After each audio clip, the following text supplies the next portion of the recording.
deaths that are not just personal tragedies, they are mirrors, reflecting the soul of an entire society. Iryna Zarutska, a Ukrainian refugee fleeing the darkness of war. She thought she had escaped the bombs, the destruction, only to be consumed by another darkness, right in the heart of America. Carl Jung once wrote, "Until you make the unconscious conscious, it will direct your life, and you will call it fate." So perhaps Iryna's death is not random fate, but the destiny of a society that keeps refusing to face its own shadow. The killer was not just one man, lost to madness. He was the embodiment of something far greater. The shadow of the collective, breaking through in one body, one act, one knife.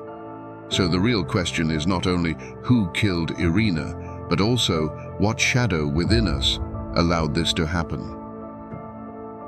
The collective shadow, how society creates the killer.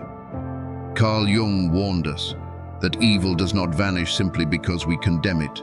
The shadow, the dark side of human nature, only grows stronger when it is ignored. And so, when a society refuses to face its shadow, it unconsciously breeds the very monsters it fears.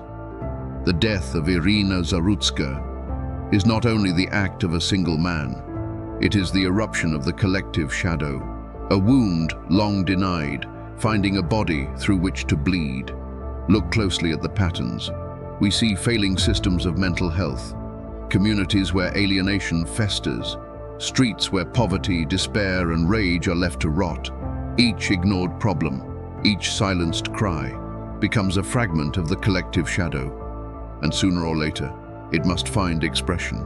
Jung wrote, "The greatest danger to humanity is not the forces of nature, but our inability to deal with our own psyche." The man who wielded the knife was more than a murderer. He was the vessel of a darkness much older, much larger than himself. When society neglects its shadow, when it hides its violence under the rug, that violence does not disappear. It waits, it gathers, it chooses a host. And in that moment, the collective shadow steps forward, wearing the face of one man, so that all may see what was hidden. So we must ask ourselves, did this tragedy happen because of one madman, or because we live in denial, pretending our collective shadow does not exist? Archetypes at play, the destroyer and the sacrificial victim. In Jungian psychology, tragedies are never just accidents. They are the stage where archetypes play out their ancient dramas. The killer in Iryna's story is not only a man, he is the embodiment of what Jung called the destroyer archetype. This figure appears across myth and history, the god of war, the bringer of chaos, the devourer of innocence. The destroyer has one purpose: to tear down, to annihilate, to remind us that life without consciousness collapses into destruction. And then there is Iryna.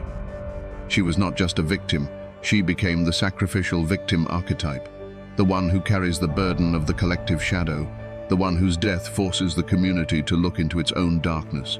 Think of ancient myths, the virgin sacrificed to the gods, the innocent scapegoat cast out to cleanse the tribe, the prophet slain because truth was too heavy to bear. Iryna's death mirrors these timeless patterns, a refugee fleeing war. She had already carried the archetype of the wanderer, the stranger, and in her violent end, she became the sacrifice. Jung believed that when archetypes erupt into reality, they are not only personal but collective. They demand attention. They cry out, "Look at me, confront what you have denied." The destroyer archetype shows us what happens when rage and neglect are left unchecked. The sacrificial victim shows us the price we all pay when we allow the shadow to rule in silence. And so, Iryna's death is not random. It is myth reborn in the modern world, a story as old as humanity itself. The question is, will we see it only as tragedy, or will we hear the archetype speaking through it, urging us to awaken? The political mask, how leaders respond to the shadow. Carl Jung taught us that just as individuals wear masks, so too do nations. He called it the persona, the social face we present to the world. It hides the shadow. It keeps the illusion of order intact. And when a tragedy erupts, like the death of Iryna Zarutska, leaders rush to put the mask back on. They call the killer a lunatic. They demand harsher punishments, even death. They condemn the act as horrific, and they are not wrong. But beneath their words lies something deeper. This is the political mask at work. By reducing the killer to madness, society avoids asking the harder question: what shadow inside us produced him? It is easier to exile the darkness into one man than to admit that his violence reflects our collective sickness. Trump's words, like many leaders before him, serve a function.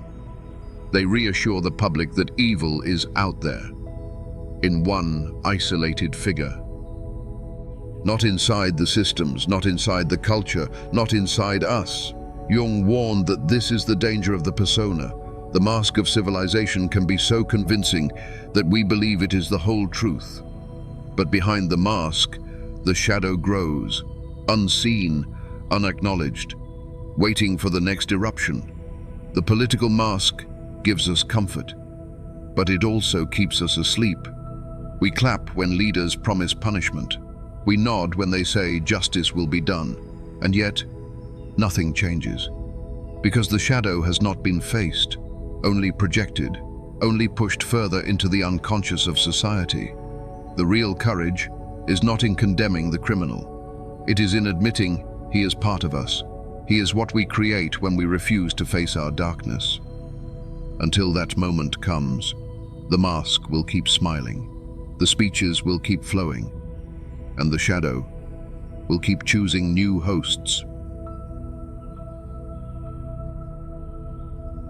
The feminine wound. Why the victim is always a woman. Why is it that so often the victim in these collective tragedies is a woman? In Jungian terms, this is not coincidence.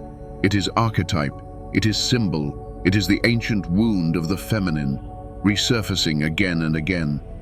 The feminine represents the soul, the anima, the inner life, the source of intuition, compassion, creation.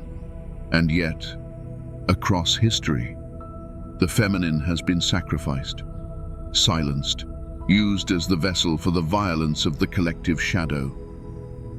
In Iryna's death, we see this pattern return. A woman fleeing one war is struck down by another. Her body becomes the battlefield, where society enacts its unconscious rage. Jung would remind us that when a culture represses the feminine, it loses its connection to the soul.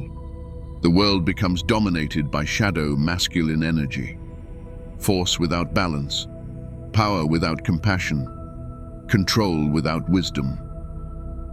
And so, the feminine is attacked again and again, not just in individual women, but in the rejection of everything feminine within ourselves, our sensitivity, our vulnerability, our capacity to nurture and to feel. When the feminine is repressed, the world becomes brutal, and the shadow grows hungrier. Iryna's death, then, is more than a crime. It is a symbol of the wound we all carry, the sacrifice of the feminine to maintain a false sense of order, the reminder that until we restore balance, the feminine will keep appearing as victim. But Jung also believed that in every sacrifice there is the seed of renewal. The feminine does not vanish, it waits. It calls to us through tragedy, whispering, "Do not forget me. Do not forget the soul." So the question is, will we continue to let women bear the burden of our collective shadow? Or will we dare to honor the feminine, within women, within men, within culture itself, so that the sacrifice is no longer needed? Awakening or denial, the choice before society. Every tragedy leaves behind a question. Not only why did this happen, but what will we do with it now? Carl Jung taught that suffering becomes meaningful only when it awakens consciousness. Otherwise, it repeats again and again. The death of Iryna Zarutska can be seen as random horror, a madman on a train, another statistic. And if we see it only that way, then denial wins. The mask stays in place, and the shadow waits for its next eruption.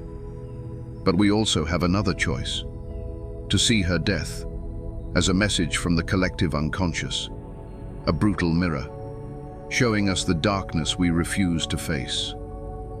The shadow of society is clear: mental illness ignored, communities abandoned, violence normalized, the feminine repressed. If we look away, nothing will change. But if we look deeply, if we dare to confront the shadow, something begins to shift. Awakening begins when we admit that the killer is not just out there, he is also in here. In the unspoken rage, the neglected wounds, the rejected parts of ourselves.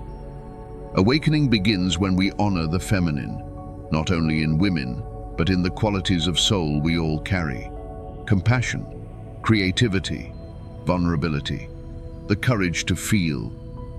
Awakening begins when we stop wearing the persona of everything is fine, and instead admit that beneath the mask, society is trembling. Jung wrote, "There is no coming to consciousness without pain." Iryna's death is painful, but the question is, will we allow it to awaken us? Or will we bury it in denial and wait for the next sacrifice? The choice is ours.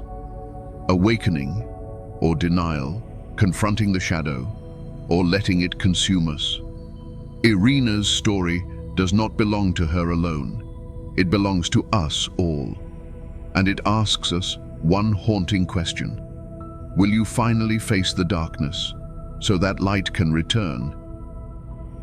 There comes a moment when a story like this no longer belongs to the news. It becomes a mirror, asking each of us to look within. The Carl Jung Red Book was Jung's way of facing his own abyss.